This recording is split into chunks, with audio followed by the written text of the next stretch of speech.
I would say let's dive into the entire topic. For the ones that know me already, welcome again. For the ones that see me for the first time today, my name is Joel Kapp. I'm CEO and founder of Peakora.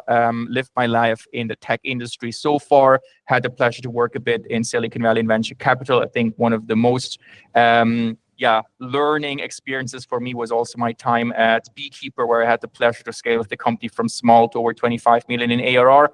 And 4.5 years ago, we founded Peakora, with which we by now supported more than 150 businesses already.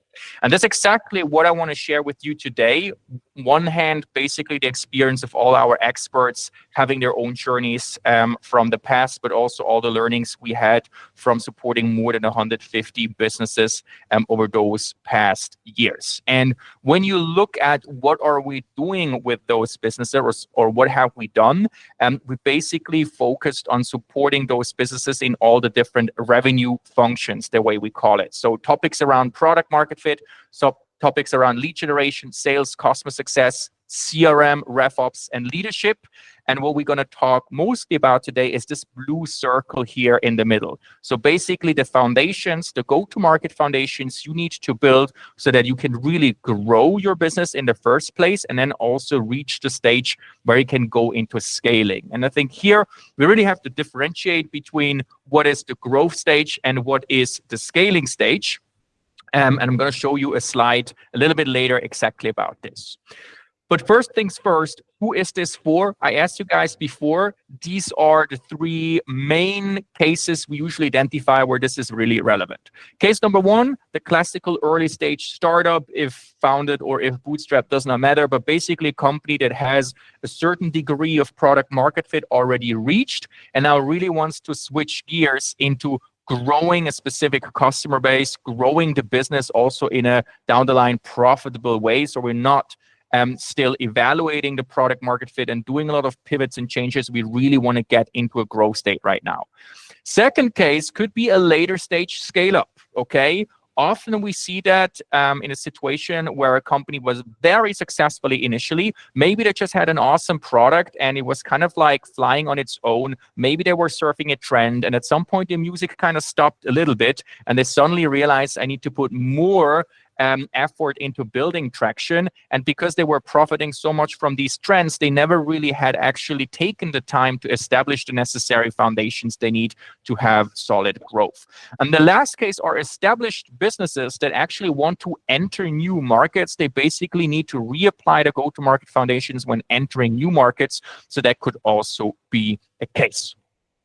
Now, very important is to understand at what point and in what situation becomes this relevant. What you see here are the three most common stages of growth which every single business has to go through. We mainly differentiate between product market fit, go-to-market, and scaling.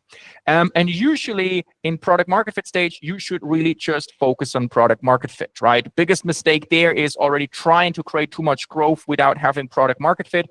That's like filling a water bottle that has holes inside. You pour a lot of effort at the top, but at some point you burn yourself and either money is gone or your energy is gone, one of the two cases, right? The next stage is then we have a certain degree of product market fit and we now really want to launch our go-to-market. And there are a couple common mistakes that happen over and over again, which I exactly today want to talk about. And the situation is the following. Usually, these are companies that reach a certain degree of product market fit. They might have served a lot of different types of customer profiles, industries, verticals, and now they even manage to raise more funds or get more money, and they just start to throw more people and more money on their business. But in exactly this situation, it's very important for founders to understand it's not just a linear journey that continues. At this point, before I enter the go-to-market, I need to take a break and really take a look at my business and how I want to design this entire next phase. And there are 6 common mistakes that we see over and over again that I'm going to show you in detail today, and also how you can solve them.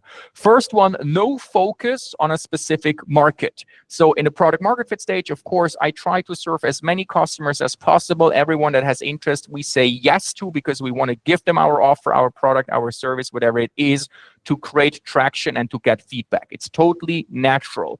However, when I go into the go-to-market, it's unrealistic that I can grow all those different industries, verticals, and use cases at the same time. Eventually, they come with different needs, different requirements, different deal sizes that all have an impact on your go-to-market motion. And it's better to be something very special for a particular niche than trying to be everything for everyone. It's just not going to work. And that basically affects the problem number 2, wrong go-to-market approach. If I have multiple different customer segments that sometimes also come with different deal sizes, then it's also difficult to build one go-to-market approach that fits everything. So if I'm in a business environment where I close deals of about 15K per year, that's a completely different go-to-market approach you need to build, different people, different processes, than if you have a business where you're closing deals of maybe around 80 or 100 or 150K. And if those two cases are not correct, naturally, you will also fail at lead generation, because if you're not specific, your message market fit is poor, channels do not convert. Very often, there's also missing sales experience. Often people think everyone knows how to do sales. However, it's something completely different if I do sales in a low touch, mid touch, or maybe in an enterprise motion. And other things we see down the line is then also operational inefficiency, working without the CRM, having a mess in the CRM, having no setup or a wrong setup.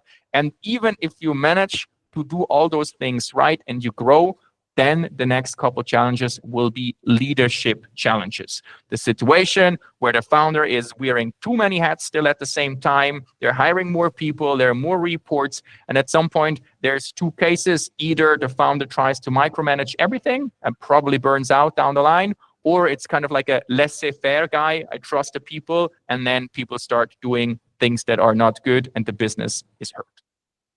So that's as an overview. We're going to cover each of those points today. And I would say, without further ado, let's jump in with the first problem. Goal number 1, if you enter the go-to-market stage, is that you should establish a clear beachhead market. Beachhead market originates from a military strategy, and it simply describes the fact that if you have limited resources, which we all always have, and I spread them thin over a wide territory, then the impact I have is very, very small. However, if I gather all those resources and I focus them on a particular beachhead, this is where I can have a very strong impact and really move the needle. In a business sense, it's exactly the same. You can imagine if I'm in year 0, or let's say it's year 1, and I have 10 clients and they're spread over entire Europe, different industries, different languages, compared to a business that maybe only has 5 clients, but from one region, one industry, and one language. If you fast forward in year 2, the second business will be way faster. It will be way easier for them to acquire clients because they're going to create so much reputation and awareness in this particular market. They're going to create a lot of case studies and references in this particular market. So they're going to be closing way quicker. Okay. How do you end up with a beachhead market? Well, you want to identify your most attractive customer segment. So out of all the markets you could serve, and you maybe have tested and served, what is the one that is most attractive to you, where you really want to build a strong stronghold? If you have that identified, optimize your entire message market fit and positioning for this particular market. Rally all your resources behind, and then really drive the benefits from the beachhead market, which I'm going to list to you later on. So step by step. Step number 1, define your ideal customer profile. You can here work with a so-called ICP grid, which you see here. It's basically a Google Sheet, an Excel file. You list up all the different markets you basically have, and then you basically analyze the different markets into within different factors, such as market size, pricing potential, customer acquisition cost, accessibility, all of these kind of information, right? That's mainly research information you can do about the market to evaluate how attractive this market is actually to be in. However, we don't stop at the level of research. We, of course, also want to include data from our already existing clients, right? Because it does not help me trying to serve a market where my product is just no fit. So a step 2, which you should also do, is go back to your clients and understand your degree of product market fit. One handy tool you can use here is the so-called Product Market Fit Survey by Sean Ellis. It's a qualitative framework you apply. You ask your existing users, how disappointed would you be if you could no longer use my product? As a benchmark, we know if around 40% say, I would be very disappointed, then you know you have a degree of product market fit. But it's not just the score, which is very basically guiding into what are your levels of product market fits among your different industries. It's also the qualitative feedback you receive. Because you can segment this data, right? I can work with this data. I can segment it by industry, by company size, or whatever is relevant for your market to really understand in what markets, in what industries, in what region do I have the strongest product market fit. I can also analyze what are the users that give me the best score to understand which are my power users and where do I actually have problems where I should fix them with my product. So it's an amazing framework. As soon as you get basically into the situation where you're having your first clients, you should start using this framework on a regular basis. Once we have this understanding of what is the market we really want to focus at, we can go into the next step, which is ensuring message market fit. And the most common issues we see here over and over are that, first of all, companies talk about features instead about benefits. No one cares about your features. Everyone cares about what you can actually achieve by using your solution, okay? So talk about benefits and not features. The second mistake is then that companies list 9 features instead of just the ones that are really important.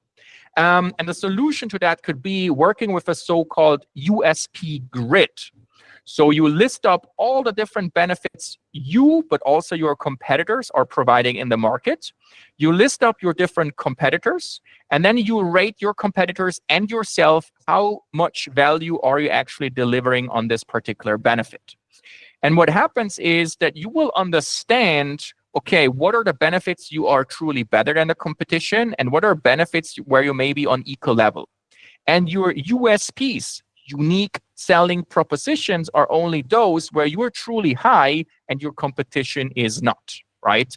And here it always is helpful to work with someone external that takes a very neutral view on this as well, that you're not bullshitting yourself when you're actually assigning these kind of like value statements. Taking that into consideration, we learn, okay, what are the benefits we should communicate? We learn what are the benefits that we want to communicate, but we're maybe not better as the competition. So we understand where we should focus at with our product.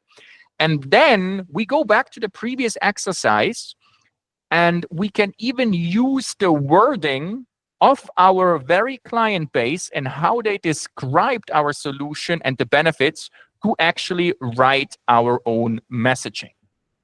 What you see here is a case from Wingtra, an amazing drone company here in Switzerland we work with. When we started, the company was already in Series A stage, doing really, really well. But when you will go to their website, everything would be very technical, right? It was hard to understand. By doing this exercise, we really identified what are the key drivers people decide to buy Wingtra and why they actually are looking for a solution. And this entire technical language came really down to 3 main things. And first of all, it's the efficiency of the drone, it's a consistent, good data quality, and it's ease of use of the entire tool, right? And these became the main benefits featured in their marketing and sales collateral. And what happened was actually that their website conversion increased by 57% from basically 1 week to the other when we started implementing this. If you follow this pattern and you create a very clear beachhead, you're gonna have quite some major benefits from this, okay? First of all, as mentioned, higher efficiency and impact in that particular region. You're gonna profit from the so-called flywheel effect due to an increased reputation in that particular region, market, beachhead, right? You're going to have a competitive advantage in that particular niche because you know it really well and you optimize all your collateral and your product for that niche. You're going to be faster in learning and adapting in this entire region. And it's way more cost efficient to scale because if you develop a playbook on how to land in the beachhead and really be successful, you take this playbook and then you apply it for the next wave the next beachhead as soon as your first beachhead is basically saturated, or at least you did all the work you had to do to really optimize for this beachhead. What is very important to understand is a beachhead strategy is not exclusive. We're not saying we're now only selling to industry A and no longer to industry B and C, right? If companies approach us from industry B and C and they want to work with us, of course, we also sell them if it makes sense, right? But it defines where do I focus my limited sales and marketing resources on. Now, you might say, there's so much opportunity in the market and I can do everything and I need to grow fast. Why should I limit to a beachhead? Yes, that's true. If you have the resources available, go and do it. If opportunities present, go and do it, but be strategic about this. Why is this important? Example from Beekeeper. It's a B2B SaaS solution, and we developed an employee app for non-desktop employees.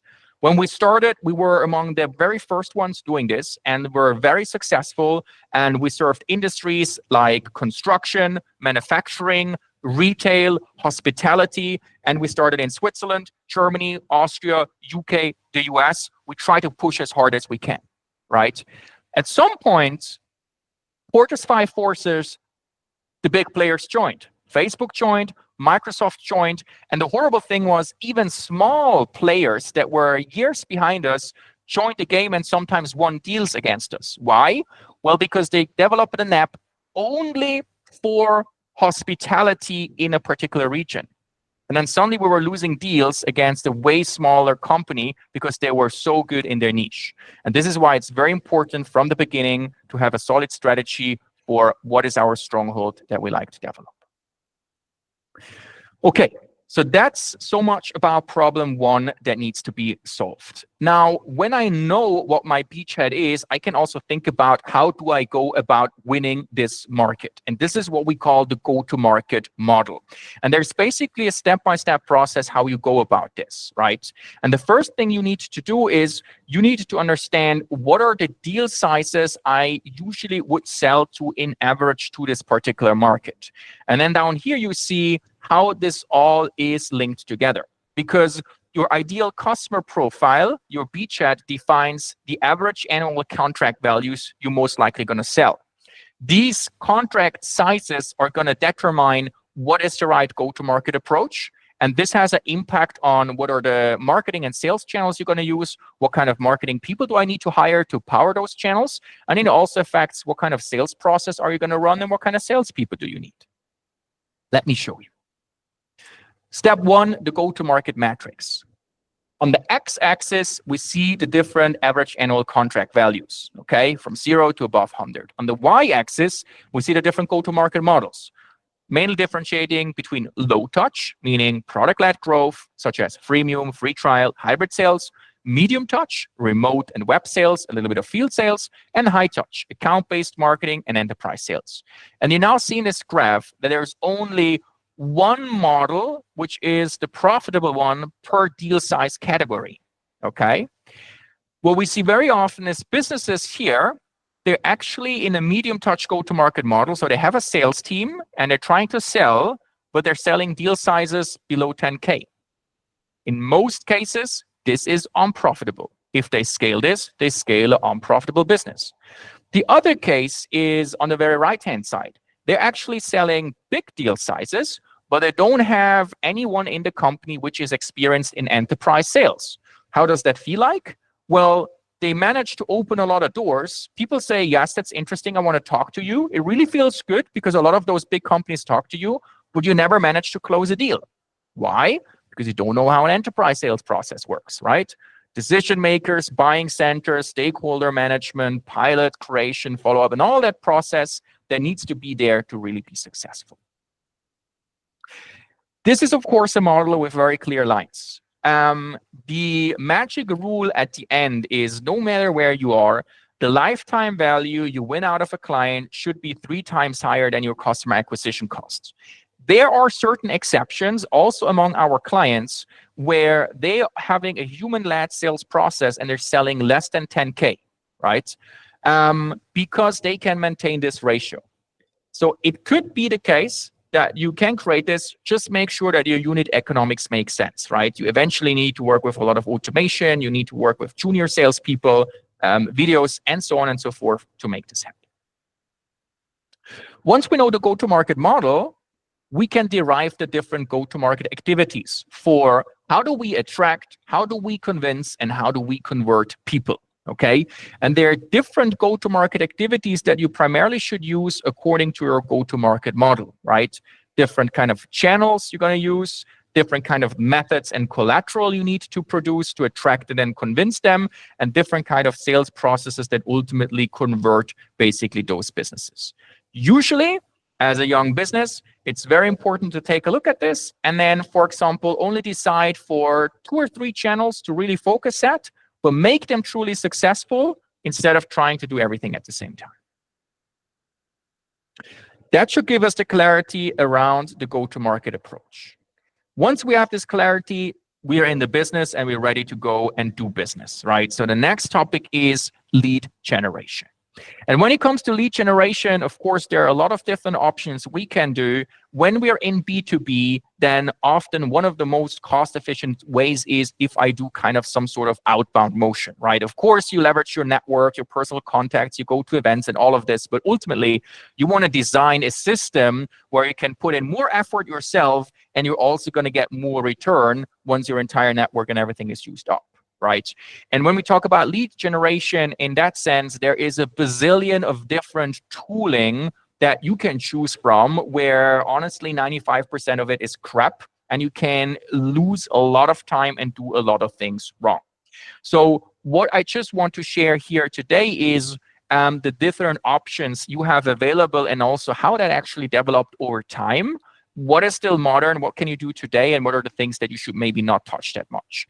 But basically, until 2010, there was just the manual grinding. Salespeople would just do everything manually. Maybe they would buy some shady lists in the internet. This is how it works. In the 2010s, all the databases came up, like ZoomInfo, Dealfront, Cognism, and all that stuff, right? So salespeople now would have an easier life to look up data, but the rest would still happen manually. Since 2020, you have all those sales automation tools like Apollo, Lemlist, Ample Market. They basically help salespeople become more efficient and doing more of their work. But your scaling as a company would still mean I need to hire more salespeople. Each of them is more efficient, but I still scale through hiring more salespeople. And since late 2023, with a big revolution in AI, we today have the possibility to basically create so-called AI go-to-market or AI lead generation systems. These are systems that can operate completely autonomous, meaning they can measure certain signals in the market, they can enrich necessary information, they can decide on their own if this is a good fit or not a good fit and what to do, and they can even reach out to the people through email, through LinkedIn completely themselves. I'm not saying that you need to do this. I want to say this is possible. So you can completely replace repetitive, annoying SDR tasks that were done manually in the past and have your human resources really focused on what matters. And these are the human elements at the end being in a call, right? And especially as a bootstrapped company or as any young company, right? We're not in a time anymore where we can just fundraise crazy amounts of millions and hire tons of salespeople. We need to be smarter about it, and this is the way to go. Now, do you need that right now from the very beginning?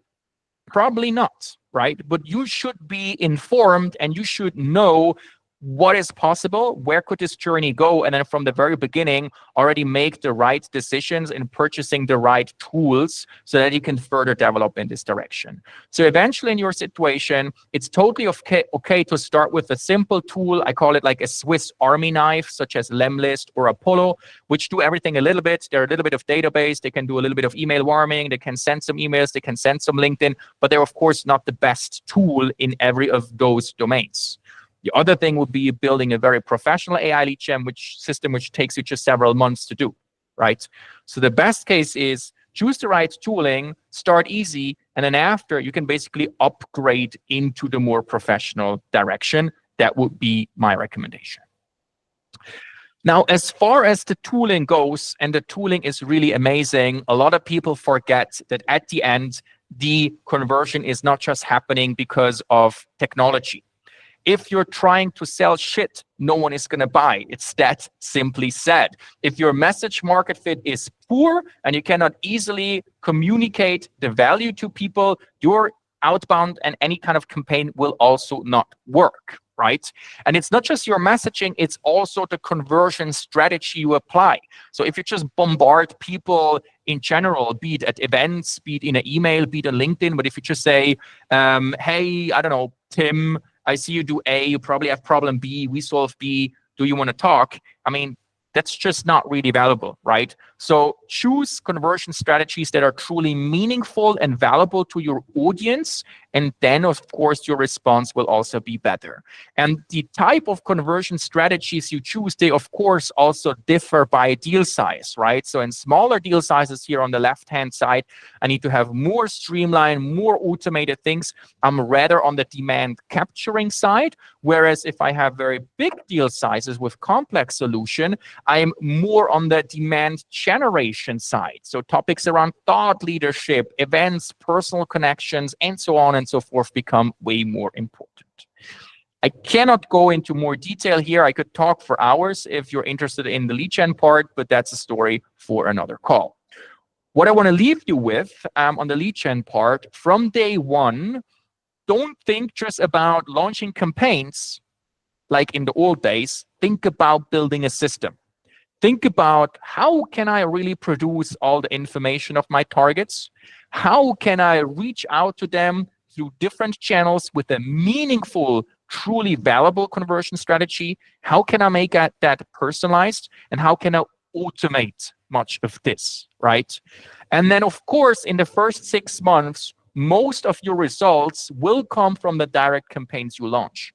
But if you provide truly meaningful value in the market, be it through free content, webinars, masterclasses like today, or whatever else, people know what you stand for. People know that you serve quality. Maybe they did not react in the first 2 campaigns because they were just not ready, but they're going to know what your brand stands for. And suddenly people will come back to you after 9 months and tell you, yeah, I got an email like 6 months ago and I saw this LinkedIn post and I joined your masterclass. Now I'm ready, right?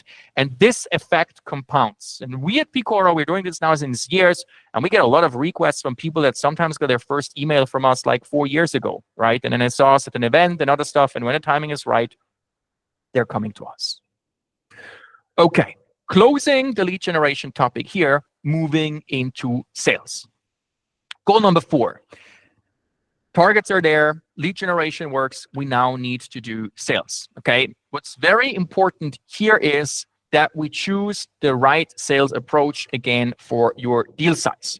And that's directly linked together, right? So again, the go-to-market model defines, how does my sales pipeline look like? Do I have a 3-step, 3-deal pipeline stage? Do I have 5 stages? Do I have 9 stages? And what do I need to do in these stages? And please, if your sales pipeline looks like this, lead, first call booked, follow-up, demo, closing, this has 0 to do with sales. That's not sales, okay? That's just whatever process. B2B sales is about understanding the decision process of our prospects, guide them through this process, and help them also find the right information so they can make a well-informed decision, okay? And one stage does not stand for one meeting. It basically describes the psychological situation a person is in at this moment when going through the decision process. So in B2B SaaS, such a pipeline could look like, first, discovery, right? You are discovering basically if you are a fit for them and if they are a fit for you. If you find that this is a good match, the next stage is about proof of value. You need to prove that your solution can solve their problem. That can be 1 meeting, it can be 2, it can be 3 meetings and a bunch of phone calls. But before the person does not confirm that you can solve their problem, you don't even need to talk about price, right? Once you know that you can solve their issue and they confirm this value, Then you go into evaluation and you help your client or your prospect basically to evaluate if you're the right solution by providing all the materials. And if they say yes, you go into negotiation and then you basically close, right? If you're in a consultative selling business, that's completely a different world, right? You may be more like a doctor, start with an assessment and diagnosis, like where does it hurt? What's the pain, right? A solution might be way more custom. I cannot give a software. It's a custom solution. If you have the custom solution, you need to calculate the business case. Does it actually make sense from the unit economics to invest, right? And then you follow on, etc., etc. So I hope I could share here a little bit what sales actually truly is, right? And this is what we need to find out. What's the deal size? How many stages do you need? What's your industry? What's the right selling framework? You should map this in an entire flow chart for what the process is. And then at the end, once all of this is clear, we're going to write the so-called sales methodology playbook. Okay, so for each and say every single stage we just talked about before, what's the criteria, like the qualification criteria to end up in this stage?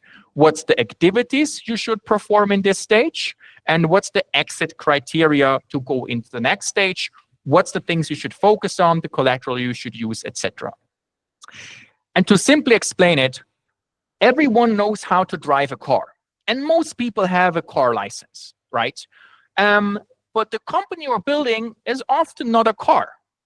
It's often some sort of crazy spaceship or whatever strange truck, right? Which probably hardly yourself at this point know how to steer and how to navigate, okay? Now, if you hire salespeople because they have a driver's license and you sit them into your spaceship and you expect them to be successful and drive this spaceship without even you knowing how it actually works, that cannot work, right? So first, you need to figure out what's the right thing to navigate and steer that thing. Then you need to write a manual, which is what we see here. And then if that actually works, then also other people can, of course, be successful on your process. Good. And that brings us to the last two topics, operational inefficiency and missing leadership. Of course, when we go through all those processes and we conceptually design this, we also need to make sure that we can operate this somewhere. And the operation, usually for marketing and sales, happens in a CRM. And there are a lot of CRMs out there. People sometimes ask me, like, at what point do I need a CRM? There are even freemium versions out there I recommend from day one, because you want just to log all the activity that is happening. But when it comes to CRM, there is a lot of mistakes that basically can happen.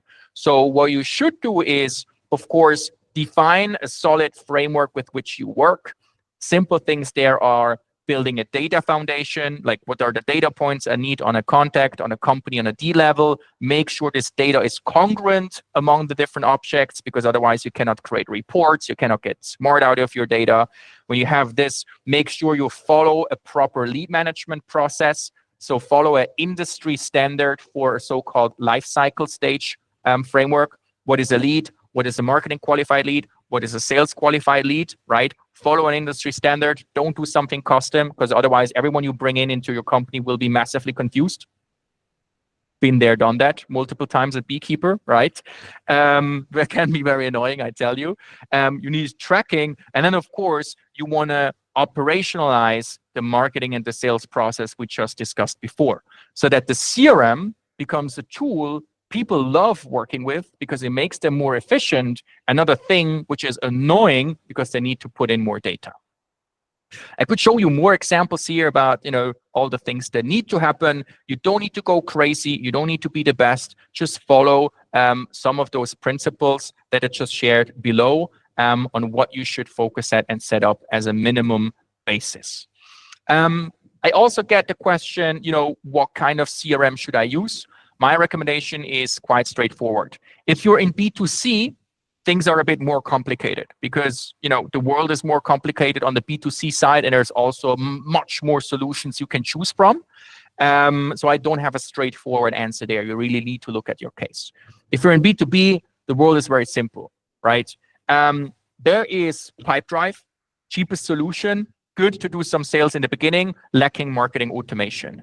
There is HubSpot, which is quite big and covering a lot of different aspects you're gonna need, which I personally think it's great, but it's also not too cheap. There is Salesforce, which you definitely don't want to do unless you have like, I don't know, 100 employees and $500,000 per year you can spend for free, right? And there is Microsoft Dynamics, which you need to decide yourself if you want to do that or not, right? Why go for HubSpot and not Pipedrive?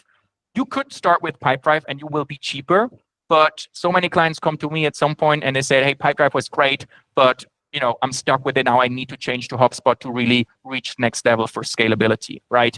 You're going to spend maybe 15, 20K for such a migration project. You need to retrain all your people, build all the new processes. It's a pain, right? So if you go to HubSpot straight, you can save that cost. You need to do the math yourself if it makes sense or not.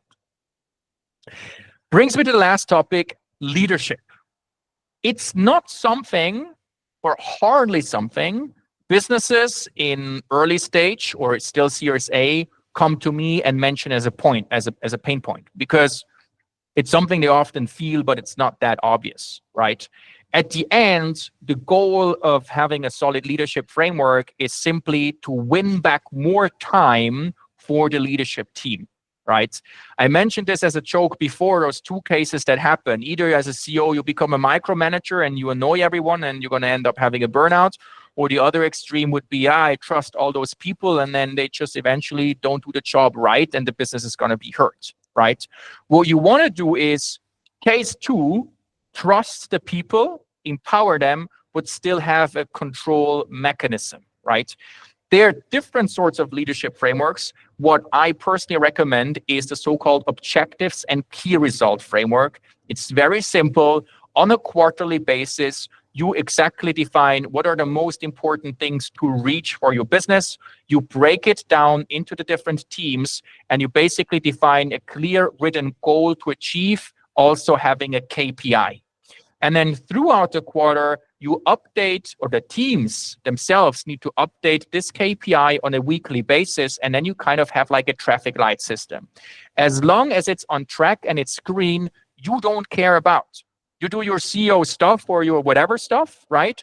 As soon as it gets yellow, we know, okay, something is off. So the team has 1 week time to basically bring it back to green or explain what they're going to do to bring it back to green. And if the red light, if the light is red, this is what you're going to focus on as a CEO, okay? Very simple, but very, very helpful to steer your organization. Good. With that, we basically covered the foundations of all of those elements. And I hope you also understand, or you also saw now, why is it so important to build the foundations of each of them before I go into scaling just one of them? Because as a business, scaling is holistic, right? If I create the best lead gen engine that has the world ever seen, but I fail at actually defining, what kind of businesses should I win, and I fail at sales, I'm not going to create any new business, right? So this is basically, why you need to do that before you go into scaling. Now, the next question I get is, okay, if I do this, how many more leads or how many more business do I create within 6 months? Well, it's kind of hard to tell because it completely depends on where your issue is, right?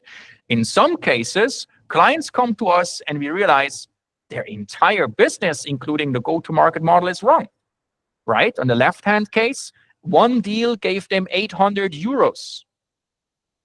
After working with us, they're now getting 12K out of one deal. It's basically a different business, right? An entire different go-to-market motion they need to build up. In other cases, we really primarily build the foundations and we drive more traction. They managed to increase traction by 50%. And in other companies that managed to figure out everything, they actually, after 6 months, already managed to more than double their revenues, right? So it always, of course, depends on your business. At the end, I'm a big fan of this question. I ask that often myself. How much is not knowing what I don't know costing me? So the fact that I don't know what I should do, or maybe I even don't know that I don't know, what I should do, right, is costing me a lot of money. Even when I look at Peakora, when we started at 2021, there was no other business doing this kind of revenue enablement style and methodology like we are doing today. Today, there are a couple of businesses, right? But we could not copy from someone. But if I could have copied from someone, I probably would be way further than where we are today, right? And that's what you as a founder should always ask yourself.